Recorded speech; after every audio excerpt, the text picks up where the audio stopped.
want to start off by giving you all a trigger warning. We're going to be talking about some pretty heavy content today.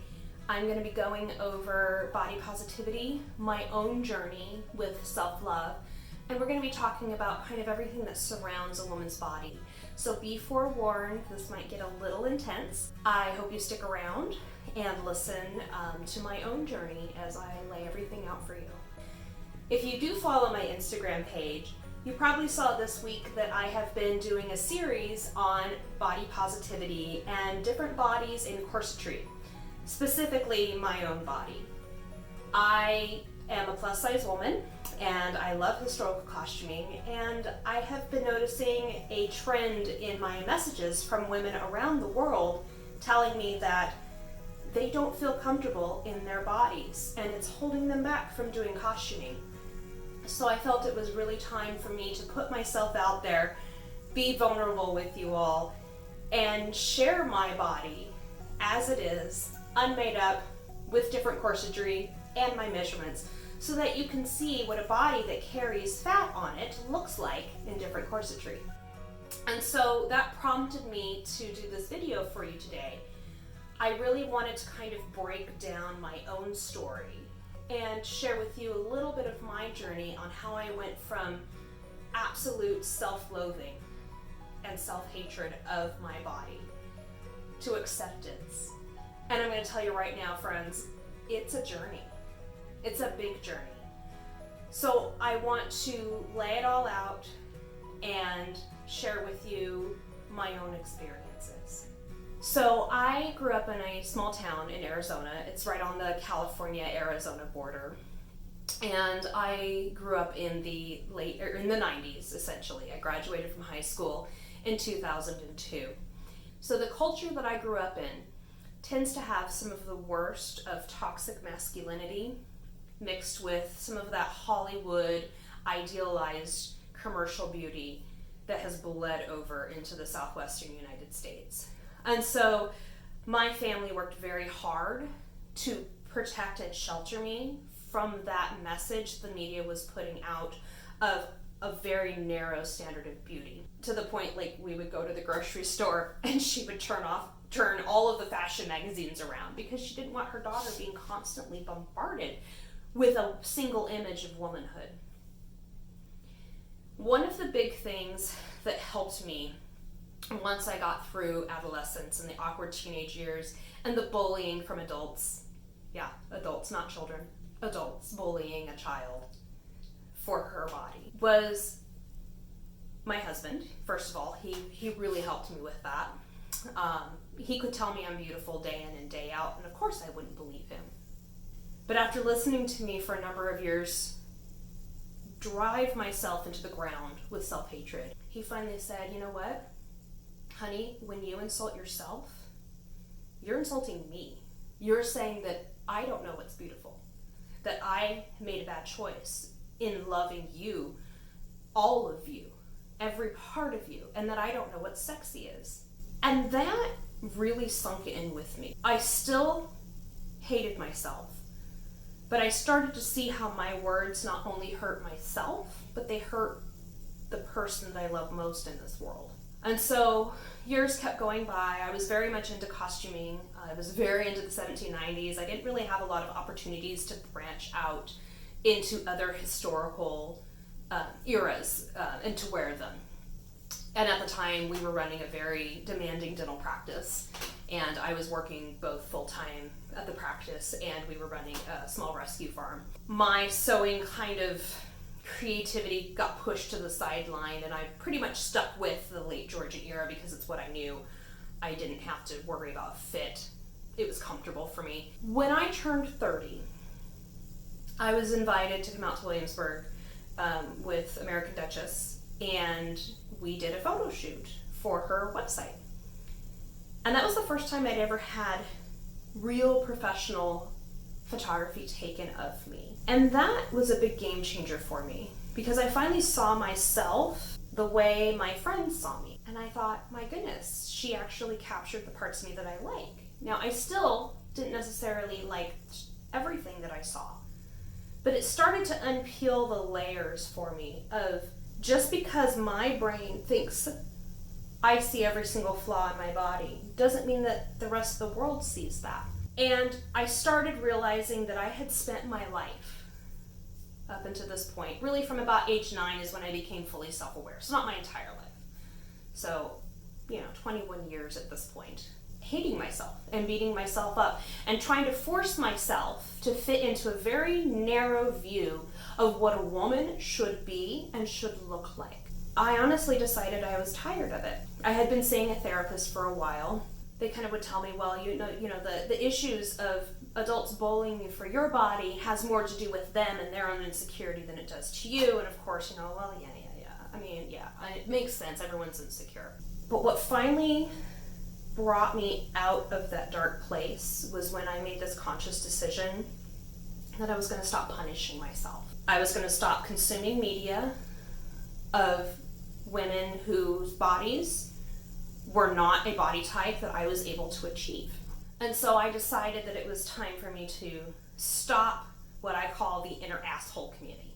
That inner voice that constantly is telling you, you're not good enough, you look awful, why would you wear that, don't dress like that, hide your shame, you know what I'm talking about. And so I kind of wanted to share with you things that have helped me pull myself out of that dark place of absolute self-loathing to the point that it would cause me anxiety when I would go shopping, or if I knew there were going to be photos being taken somewhere, or if I wanted to be with friends. Now, unless I was in costume, because if I was in costume, I had my armor on as protected. What I didn't understand at the time is, well, of course I felt good in costume because it all fit me. Because I made those clothes for me, for my body, not for anybody else's body. What I started doing when I turned 30, and this was about the time that Pinterest was kind of becoming a thing, so it was really lucky, is I actually sought out plus size models. And so once I started consuming media of women who looked like my body shape, I saw, my goodness, these women, they're awesome looking. They look amazing. And if they can dress like that, well, why can't I? So that started to kind of deprogram this idea and this image of myself. The next big thing I did was I stopped exercising to punish my body. I think that's something that's really ingrained in our society. If you have eaten the cake, you then must go exercise more in order to atone for your cake eating sins. I know I certainly used to do it, and I'm sure many of you have done the same thing. I'm going to be honest with you all, I have a chronic illness, I have fibromyalgia. So that means I am struggling on a daily basis with fatigue and widespread pain that varies on different levels. Now, the best thing for fibromyalgia is to be active and to push through it, but it's a fine line of pushing through that exhaustion because you know you're going to feel better if you do it, and overdoing it. So it's a constant battle. I remember when I was 29, I was sick and tired, and I was like, I'm going to be 30 next year, and I'm tired of having a 35-inch waist, and I need to, I just need to push it hard. Now, keep in mind, I had a farm at this point in my life. I was walking every day. I had a farm, so I was very active as it was. Went to the gym, got the trainer, did the diet, did everything they told me to do. I lost 2 pounds, and I got to the point where I was getting sick, where my doctor told me, Lauren, you have to stop. Your body is not meant to be something that it is not. Your stats are healthy, let it go. And when a medical professional told me that I was overdoing it and I was going to make myself sicker because I was punishing myself to try to fit into this ideal that my body is not capable of fitting into, that sat with me really hard. And so I kind of switched my mind from I deserve to feel shame for my body and therefore I will punish it to I know that movement keeps me out of pain and movement helps my serotonin levels go up and movement helps with my anxiety. And so that started to shift. And then a couple years later, I decided to do a nude photo shoot, in an 18th century style nude photo shoot. I knew at the time that we were planning to hopefully sell our dental practice and move across the country, and I really wanted to document the little cabin that we were living in, but I also wanted something empowering for me. And that moment of being vulnerable with a photographer who I knew very well, allowing her to shoot me in ways that she saw me and not how I saw myself. Again, just like when I did that first photo shoot 3 years earlier, seeing my body from the eyes of another person who liked me, Lauren, the person, was incredible and so freeing. It's a very empowering thing for me to say, yeah, here I am, bare. This is it. This is what you get. So that was a really big shift. And then a few months later, I was invited to check out a pole dancing studio. And that was kind of the final puzzle piece for me. Being in a room with other women who were vulnerable, who also struggled with their bodies, but it was a safe space.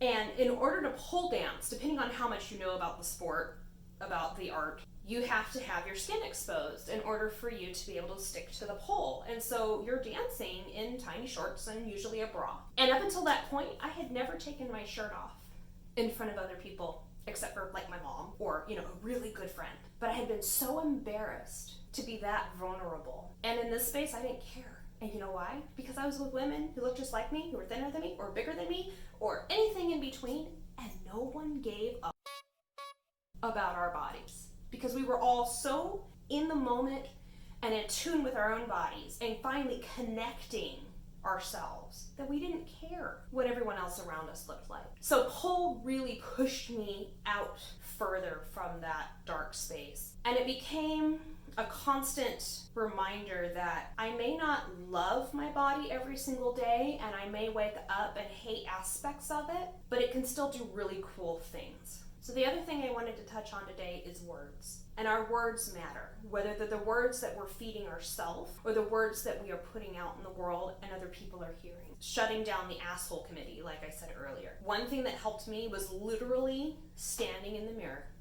Now, I had stood in the mirror many, many times before. And I had taken tape measures out and I had measured my thighs and my arms and my bust. And okay, we want the boobs to stay the same because of course we have to have big boobs, right? But we need to shrink the belly. And I would take measurements and then I would work out and then I would measure again to see if I could get those inches down. And you know what? They might shift a little bit, but I stayed pretty much the same.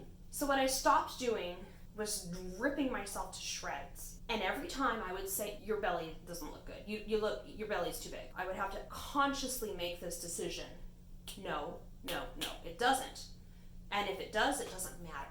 And I started with using my husband. My husband thinks I'm beautiful. My parents think I'm beautiful. I had a blog at the time. People would tell me I'm beautiful in costume. So there's something to this. Maybe they're being honest. And so I would kind of scan my body in front of that mirror and dismantle the asshole committee and the lies that I was feeding myself. That started to put a new habit in my mind so that when I start to go down that road, and believe me, I still struggle with it. And it's something that I still struggle with, and it's something that I still have to actively think about. That if I stand up in the mirror and I look and I'm like, I hate the way I look today. Okay, well, stop that. Why do you hate the way you look today? I noticed that my body image when I was stressed would be much lower than it was when I wasn't stressed. And so it was that active working of, no, what are you actually feeling?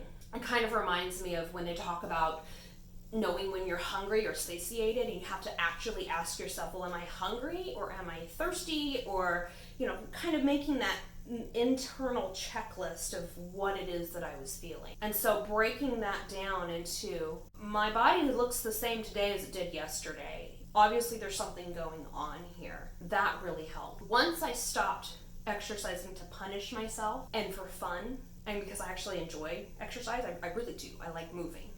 Now, my body has stayed pretty much the same. I mean, I've fluctuated a little bit, but I've been pretty much the same size for about a decade now. I feel so much better mentally when I exercise than when I don't. And that's my motivation for it.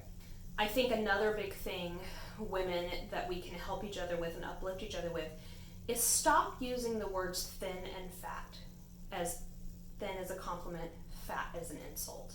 Because they're descriptors.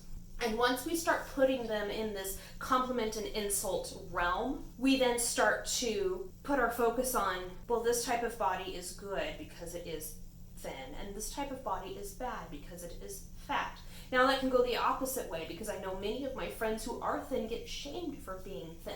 We have this idea that there's this one narrow body that women have to fit into in order to be perfect. And in reality, Most people will never achieve it because it doesn't exist. And even the people who look like that you see in TV and magazines, we know they don't look like that in real life. Makeup, hair, and lighting is a magic. And you all can see it in my photos. My before photos of like, here's me in my stays with no makeup, bright lighting. And then an actual photo of me with makeup and my hair done and, standing by a Venetian canal in costume. You can see it makes a huge difference. And that's where that consuming the media, working on your self-talk, even if it means you feel like you're lying to yourself. Lie to yourself. Because you know what? The more you do it, the more it becomes a habit. And as you make that your mental train of thought, the words that are going into your head, if you make that your habit, you start to see the shaming of women's bodies everywhere. And men, I know you go through this too. Men have body image issues just like women do. And I think the final thing I want to leave you with today is do the thing. I know that I would stop myself from doing things because I was ashamed of how I looked. I know so many women that won't take pictures with their families because they hate their bodies. So I'm going to give you a little trigger warning here. We're talking about grief for a second. When I die, when you die, because we're all going to die, no one is going to care about your waist size. And if they do, they're assholes. I've had a lot of death in my life, and I can tell you that there has never been a single funeral where anybody said, here lies Jane Doe, and she was a size 18, and she exercised, but she never quite looked like this model here. Nobody says that. You know the thing I hear most from families who have lost loved ones? I wish I'd gone on more vacations. I wish I had taken those photos with my kids. I wish I had done these things. I wish I had more memories with this person. Take the picture with your kids. Go to the beach, wear the swimming suit, get a two-piece, do the thing. Because when you die, when I die, I don't want to be controlling myself or limiting myself out of fear that I might be judged for how I look. And you know what? I'm going to be totally honest with you. You are going to get judged. And you know why you're going to get judged? Because the people that are judging you feel just as bad about themselves. And so they need to project that onto other people to build themselves up. You're going to get judged. You might get comments. And that is where that active work of, no, this person obviously is going through something that I don't know and I don't understand. Setting that mental boundary with yourself really, really personally helped me. So I know it was a little heavy today, and I thank you for sticking around and for listening to my story. I am still shocked and blown away and so grateful for all of the outpouring and love I have received the past week. And hopefully we'll go back to filming more fun things. But I really felt like this needed to be talked about. So thank you so much, and I hope you'll have a wonderful, wonderful day.